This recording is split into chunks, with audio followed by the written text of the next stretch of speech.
Coucou tout le monde, bienvenue dans le premier épisode de la série où je vous raconte les histoires des plus grands créateurs de mode. Aujourd'hui, on plonge dans l'univers d'Alexander McQueen, un génie qui a marqué la mode, tout en étant un homme profondément tourmenté. Alexander McQueen est né en 1969 dans une famille plutôt modeste à Londres. Comme beaucoup de créateurs, très tôt il va s'inspirer dans la couture ainsi que dans les vêtements. C'est donc dans cette lignée-là qu'il va commencer à créer des silhouettes en carton pour s'inspirer. C'est un enfant très tourmenté, mais du coup il réussit à transformer sa douleur en blessure pour créer créativité. Donc dès le début, on comprend qu'il crée pas juste pour plaire, pour que ça soit beau, mais il crée pour transmettre des émotions. Ses premières inspirations venaient de la culture britannique, c'est-à-dire du punk, du théâtre, de la littérature ou encore de la musique. Donc dès le début, il aime mélanger toute cette atmosphère pour créer un univers unique dans toutes ses collections. Après ses études à Centrale Saint-Martin, McQueen commence à travailler dans la mode, mais pas dans des conditions très faciles. Il est d'abord assistant dans une célèbre rue de tailleur à Londres, où il apprend la rigueur, le travail des matières et le tailoring impeccable. C'est là qu'il développe ce qui allait devenir sa signature, un mélange de précision technique et de folie créative. Ensuite, il continue d'apprendre dans une boîte spécialisée dans le costume de théâtre. On passe donc d'un stage de tailleur à des créations exagérées et théâtrales. Suite à ça, il créera sa collection de fin d'études. Ok, pause. En gros, pour vous expliquer, une collection de fin d'études, c'est une collection que les étudiants préparent durant toute une année pour montrer leur travail de leur école de mode. C'est leurs créations personnelles qui défileront à la fin de l'année.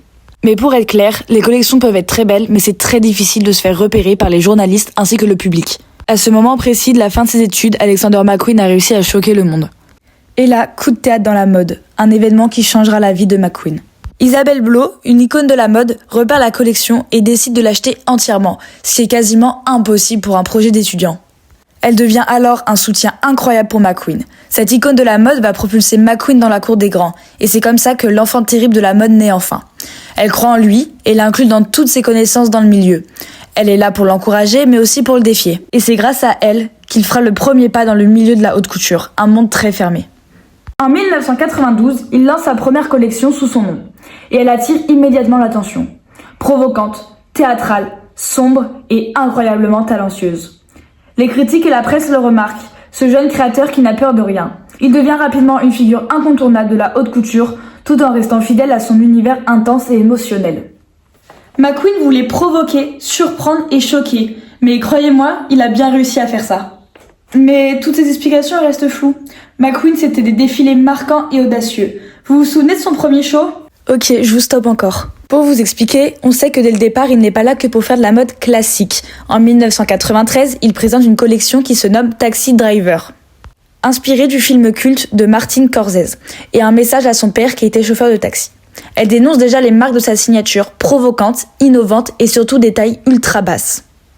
C'est grâce à cette collection que naissent les bumpsters, ces pantalons très très bas sur les hanches, et que nous retrouvons toujours dans des défilés aujourd'hui comme Balenciaga. L'année suivante, il continue sur la lancée provocatrice, avec les Bombshi. Sur cette collection, il plonge dans l'univers gothique et joue avec des tissus non conventionnels. Il se fait de plus en plus connaître grâce à ses collections. Chacun de ces défilés raconte une histoire et des émotions provocantes.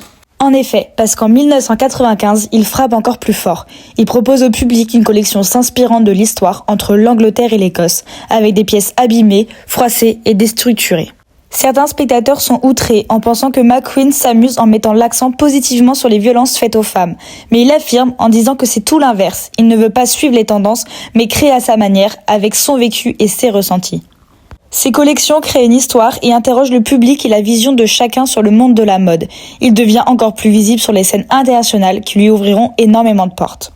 En 1996, il devient directeur artistique de Givenchy, mais il garde sa propre marque parallèlement.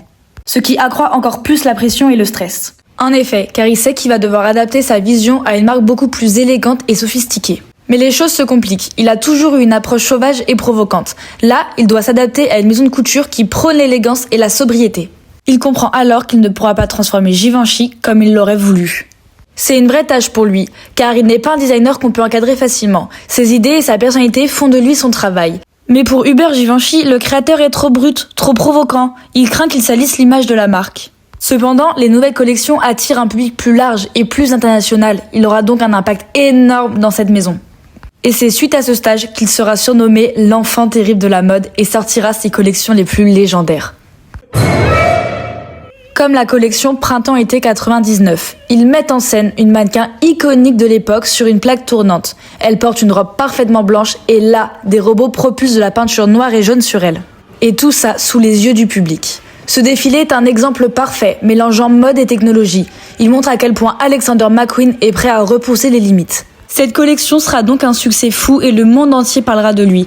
Il met aussi en lumière un mannequin paralympique qui portait des jambes robotiques en bois sculpté à la main. Il réussit à montrer une capacité à transformer des pièces importantes de la société en œuvres d'art. En 2001, il frappera encore plus fort. Cette fois-ci, il place des mannequins dans un cube de verre. De l'extérieur, le public peut observer ce qui se passe, mais de l'intérieur, les mannequins peuvent voir seulement leur reflet. McQueen expliquera que ce défilé est une réflexion sur le fonctionnement de la société et la manière dont on perçoit la mode. Pour lui, les vêtements doivent décrire une personnalité. Cela doit parler à ceux qui les portent et non aux personnes que l'on côtoie. Cela a pour but de mener la réflexion du public sur la manière de penser la mode. Et si vous ne l'avez pas vu, au milieu de la scène se trouve un cube mystérieux dans des couleurs un peu foncées. Et c'est seulement à la fin du défilé que le cube s'ouvrira, montrant une femme nue, allongée et respirant par un tuyau accroché à elle. Cette scène, elle est inspirée du photographe Joel Peter Watkim. Cette référence ajoute un moment de doute, de curiosité, de dimension encore plus étrange de la part du public. Et comme je vous le dis depuis le début, il est là pour surprendre et bousculer les codes. Tous ces défilés rajoutent à la maison Givenchy des moments audacieux et mémorables. Mais c'est en 2001, suite à ces défilés plus surprenants les uns que les autres, qu'il décidera de quitter cette maison. Il veut se concentrer pleinement à sa marque. Ainsi, il pourra créer sans restriction. Il obtient un coup de pouce majeur du groupe anciennement Gucci, aujourd'hui Kering, qui acquiert environ 50% de la marque. Ce soutien financier permet à McQueen de se développer encore plus. Il dispose donc de moyens pour faire grandir la marque, parce que n'oublions pas, même s'il sort de stages incroyables, il reste très jeune. Avec cette participation, il explore de nouvelles idées, beaucoup plus personnelles. Sa première collection, Poche Givenchy, marque des essais et concepts plus représentatifs de sa personnalité. Il lancera donc sa première ligne masculine, avec un style provoquant et innovant. Cette nouvelle ligne rencontre un succès et vient affirmer sa position. Derrière ces collections, il y a cet homme qui lutte contre ses propres blessures. La mode lui permettra de canaliser ses pensées. Car oui, il y avait souvent des sujets sombres dans ses collections, dans le thème de la mort ou encore de la souffrance. S'il décide de les mettre en avant dans son travail, c'est tout simplement car cela reflète sa vraie personnalité. Dans sa jeunesse, il a connu des abus sexuels ou encore une forte dépendance à la drogue. Mais revenons à ses défilés. En 2010, il présente de nouvelles collections qui resteront dans les mémoires de la mode. Les mannequins défileront dans des tenues reptiliens, remplis de couleurs avec une vision futuriste. Mais la vérité de ce défilé est plus profond. Il veut montrer ses inquiétudes face à l'environnement et aux limites du réchauffement climatique. Lors de ce défilé, les mannequins portaient également les fameuses Armani Boots, des chaussures extravagantes de hauteur de 30 cm, que nous pouvons aussi retrouver plus tard au pied de certaines célébrités, comme Lady Gaga par exemple. En 2007, le suicide d'Isabella Blow, après de longues années de dépression, bouleverse profondément Alexander McQueen. Elle était pour lui bien plus qu'une amie, une muse, un soutien indéfectible, une figure essentielle de son parcours. Profondément marqué par sa disparition, McQueen lui dédie sa collection Printemps-été 2008, qui est intitulée La Dame Bleue. Cette collection, riche en références à cette femme, se veut d'un hommage puissant et intime. Le défilé, alors chargé d'émotions, devient un moment poignant, saluant celle qui l'a accompagnée et soutenue depuis ses débuts. Mais, à la suite de cet événement, l'état mental de McQueen se fragilise davantage.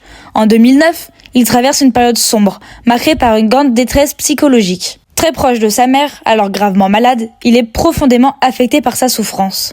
C'est alors qu'en février 2010, quelques jours seulement après la mort de sa mère, accablé par le chagrin, Alexander McQueen met fin à ses jours.